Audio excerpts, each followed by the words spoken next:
जरा सोचो कि आम दुनिया से कटी हुई एक सीक्रेट जगह पर कुछ लोगों को छोटी उम्र से ही खूंखार योद्धा बनने की ट्रेनिंग दी जाए। एक ऐसा योद्धा जो अकेला ही 100 के बराबर हो। कुछ ऐसा ही होता है हमारी आज की कहानी में। कहानी की शुरुआत होती है एक टैटू की दुकान में, जहां एक बूढ़ा आदमी एक गैंगस्टर के कंधे पर टैटू बना रहा था।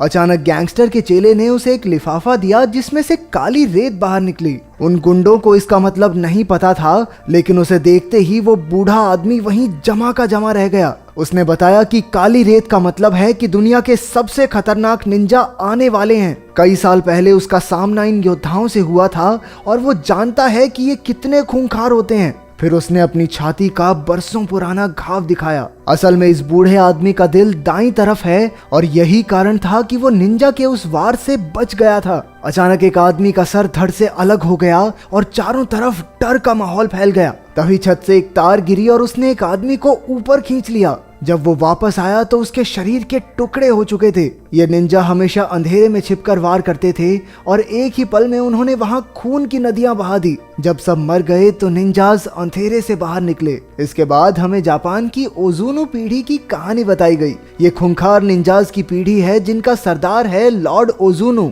ये लोग दुनिया भर से बच्चे इकट्ठा करते हैं और कड़ी ट्रेनिंग के बाद उन्हें निंजा बनाया जाता है। इन निंजाज के बारे में दुनिया के सभी बड़े लोग जानते हैं, लेकिन आम जनता को इनकी कोई भनक नहीं। कोई भी इन्हें 100 किलो सोना देकर किसी का भी कत्ल करवा सकता है। ओजुनु पीढ़ी सदियों से अंधेरे में काम करती आ रही है। बताया जाता है कि रशियन प्रेसिडेंट और जापान के प्रधानमंत्री की मौत के पीछे भी इनका ही हाथ था। एक दिन लॉर्ड ओजुनु राइजो नाम के एक बच्चे को वहां लाए। उसके माँ बाप ने उसे लावारिस छोड़ दिया था, इसलिए ओजुनु उसे अपने साथ ले आया। ओजुनु को मन ही मन में लगा कि ये बच्चा आगे चलकर इस पीढ़ी का सरदार बनेगा। इसी वजह से उसकी काफी सख्त ट्रेनिंग होने लगी। 10 साल की उम्र तक उसके शरीर पर कई घाव थे जो उसे गलतियों की सजा के तौर पर मिले थे। उनके मुताबिक एक निंजा को हमेशा छिपकर रहना चाहिए, इसलिए राइजो को लकड़ी की जमीन पर चलवाया जाता और अगर हल्की सी आवाज भी हुई तो ओजुनु उसके पैर पर जोर से वार करता।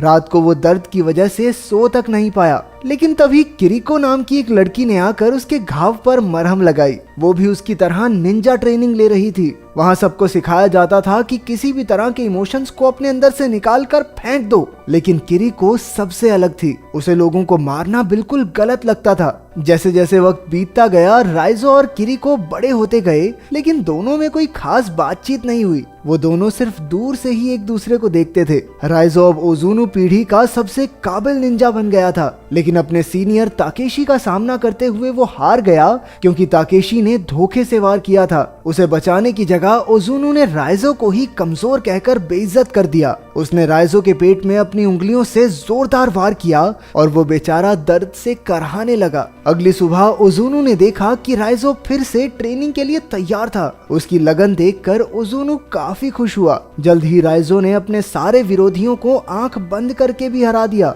लेकिन किरिको को वहां की मारा मारी अब भी पसंद नहीं थी। राइजो अक्सर उसे समझाता था कि अगर ओजुनु को पता चल गया तो वो किरिको का दिल निकाल लेगा। फिर किरिको ने कहा, लेकिन मेरा दिल तो तुम्हारे पास है, तो कोई कैसे निकालेगा? एक दिन किरिको को चाकू से किसी को मारने का टास्क मिला। जब किरिको से ये नहीं हुआ तो ओजुनु ने उसके चेहरे पर चाकू मारकर उसे पिंजरे में बंद कर दिया। रात को राइजो छिपकर उससे मिला और उसे पानी पिलाया। कुछ दिन बाद एक रात को किरिको दीवार फांदकर भागने लगी। उसने राइजो को भी अपने साथ बुलाया, लेकिन राइजो ओजुनु के लिए वफादार रहा। आखिरकार वो पकड़ी गई और अब उसे मौत की सजा होनी थी। ताकेशी ने सबके सामने उसके दिल पर वार करके उसे मार डाला। उस दिन राइजो के अंदर भी कुछ मर गया, लेकिन वो फिर भी ओजुनु से जुड़ा रहा। इसके कुछ साल बाद बर्लिन में मीका नाम की एक लड़की को निंजाज के होने के कुछ सबूत मिले। इन सबूतों को लेकर वो अपने बॉस मैस्लो के पास पहुंची, लेकिन मैस्लो ये मानने को तैयार नहीं था कि ऐसे निंजाज मौजूद हैं जिनके बारे में सिर्फ बड़े लोग ही जानते हैं। ऐसा कुछ नहीं होता। इसलिए मीका ने उसे सबूत दिखाए कि बड़े लोगों का पैसा इधर उधर होने में और कई नेताओं की मौत में निंजाज का ही हाथ है। अब मैज़लो ने इसके बारे में और जानने का फैसला किया। उन्हें पता चला कि सेबैटिन नाम के एक जासूस ने भी ऐसे सबूत इकट्ठा किए थे, लेकिन जल्द ही उसे काम से निकाल दिया गया और किसी ने उसका खून कर दिया था। उधर राइजो भी किसी खास काम के लिए बर्लिन में था। वो एक सुनसान से घर में अकेला था और हर सुबह कड़ी ट्रेनिंग करता। एक दिन वो कपड़े धोने की दुकान पर गया जहाँ उसे एक औरत दिखी। उसे देखते ही राइजो समझ गया कि वो भी एक निंजा है। उसी वक्त दोनों ने एक दूसरे पर वार किया और एक जबरदस्त लड़ाई शुरू हो गई। कुछ देर बाद हमने देखा कि राइजो उस लड़की को एक वॉशिंग मशीन में भर के चला गया था। उधर मीका उस जासूस की पत्नी से मिलने पहुंची जिसे निंजास के सबूत मिलने पर मार दिया गया था। उस औरत ने बताया कि यूं तो उसका पति काफी हिम्मत वाला था, लेकिन उस घटना के बाद वो इतना डर गया कि घर के हर खिड़की दरवाजे पर कम से कम 2 ताले लगाकर रखता। घर के हर कोने में रोशनी रहती थी। उसने परछाइयों के लिए कोई जगह छोड़ी ही नहीं कि कहीं कोई निंजा ना आ जाए। लेकिन उस रात जब वो आए तो बत्तियां अपने आप ही बंद होने लगी। अगले दिन मीका के ऑफिस में एक ऑफिसर आया क्योंकि वो ऐसी चीजों के बारे में ज्यादा सोच रही थी जो उसके काम की थी ही नहीं। उस रात मीका ध्यान से घर लौटी, लेकिन उसने देखा कि पूरी गली में ही लाइट नहीं थी। वो फिर भी अपने घर में घुसी और उसी वक्त एक निंजा ने उस पर हमला कर दिया। हैरानी की बात तो ये थी कि एक दूसरे निंजा ने उसकी जान बचाई और सारे कातिलों को खत्म कर दिया। ये कोई और नहीं बल्कि राइजो ही था। हमने देखा कि इससे पहले अपने मिशन पर राइजो ने अपना सारा गुस्सा निकाला और बड़ी बेरहमी से उस आदमी का कत्ल कर दिया। इस मिशन के बाद वो छत पर बाकी निंजाज से मिलने गया। लॉर्ड ओजुनु ने कहा कि उसे राइजो पर गर्व है, लेकिन अचानक राइजो ने उस पर हमला कर दिया और उसकी आंख और चेहरे को चीर डाला। उसके साथ के निंजाज ने लीडर पर हमला करने की वजह से उसे काफी जख्मी करके छत से नीचे फेंक दिया।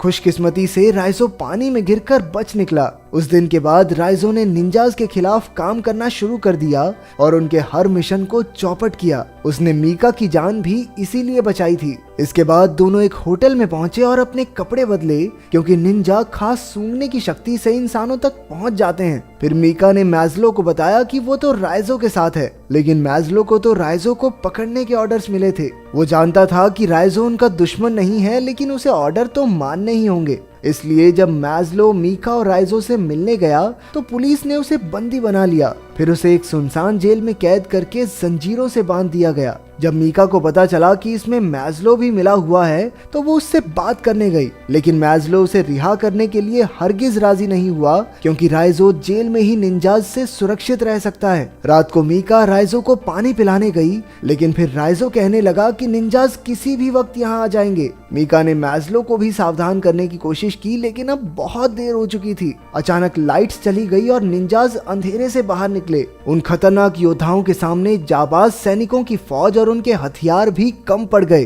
तभी मीका ने राइजो की जंजीरें खोलकर उसे रिहा कर दिया। फिर उसने निंजाज का मुकाबला करते हुए मीका को भाग जाने को कहा। हालांकि राइजो ओजुनु पीढ़ी का सबसे बेहतरीन निंजा था, लेकिन इतने सारे निंजाज को एक साथ संभालना उस पर भी भारी पड़ रहा था। अंत में राइजो और ताकेशी लड़ते हुए सड़क पर पहुंच गए। ताकेशी अपनी तलवार से राइजो का काम तमाम करने ही वाला था कि मीका ने पीछे से अपनी गाड़ी से उसे टक्कर मार दी। फिर वो राइजो को होटल में ले आई। हालांकि राइजो काफी जख्मी था, लेकिन वो डॉक्टर के पास जाने को राजी नहीं हुआ। मीका कमरे में बेहोश पड़े राइजो के पास बैठ गई। मीका ने अपनी जान बचाने के लिए राइजो का शुक्रिया अदा किया। फिर उसने एक ट्रैकिंग डिवाइस निकाला जिससे मैज़लो को उसकी लोकेशन का पता चल जाए, लेकिन पुलिस के आने से पहले ही निंजाज आ गए और राइजो को उठाकर ले गए। जब पुलिस पहुंची तो वहां सिर्फ मीका थी। उसने बताया कि 10 मिनट पहले ही वो लोग राइजो को वहां से ले गए। उधर राइजो को लॉर्ड ओजुनु के सामने पेश किया गया। उसने राइजो को माफी मांगने का आखिरी मौका दिया,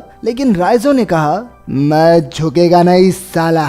इससे ओजुनु का गुस्सा 7वें आसमान पर पहुंच गया, क्योंकि कुछ साल पहले तक तो उसने सोचा था कि यही लड़का आने वाले समय में पूरे कबीले का सरदार बनेगा। उसने राइजो को किरिको की जगह खड़ा किया और फिर अपनी उंगलियों से 3 बार खतरनाक वार किए। आमतौर पर ओजुनु के एक ही वार से लोग मर जाते थे, लेकिन राइजो ने तो बस खून की उल्टी की। उसके साथ साथ ट्रैकिंग डिवाइस भी बाहर आ गया। उसी वक्त मीका ने पूरी पुलिस फौज के साथ हमला करके खलबली मचा दी। कई निंजाज धमाकों में मारे गए। इस खूनी जंग में दोनों तरफ से कई लोग शहीद हुए। वहीं राइजो को ताकेशी और उसके आदमियों ने घेर लिया। राइजो ने आव देखा ना ताव और एक एक करके सबको धूल चटा दी। फिर ताकेशी और राइजो आमने सामने आए और अपना पूरा जोर लगा दिया। आखिरकार जीत राइजो की हुई और उसने ताकेशी के शरीर का एक हिस्सा काट फेंका। अब बारी थी ओजुनु की। उसने देखा कि ओजुनु एक कमरे में आराम से बैठा था। वहीं बाहर जबरदस्त धमाके हो रहे थे।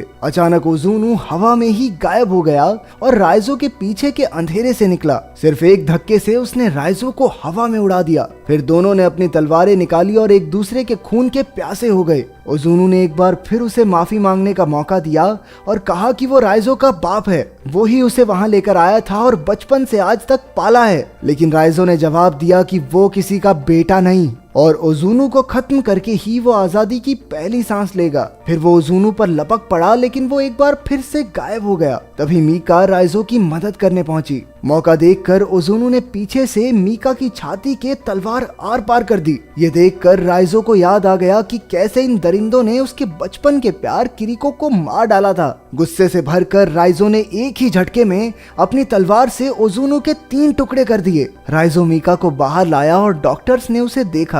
पता चला कि मीका का दिल दरअसल दाईं ओर है, इसलिए वो बच जाएगी। आखिरकार राइजो ने एकेडमी की दीवार फांदी और वैसा ही किया जैसा किरिको चाहती थी। इस तरह वो किरिको को अपने दिल में बसाए वहां से चला गया। क्या तुमने किसी को सच्चे दिल से चाहा है? और अगर हाँ तो तुम्हारा प्यार मुकम्मल हुआ या नहीं, कमेंट्स में जरूर बताना।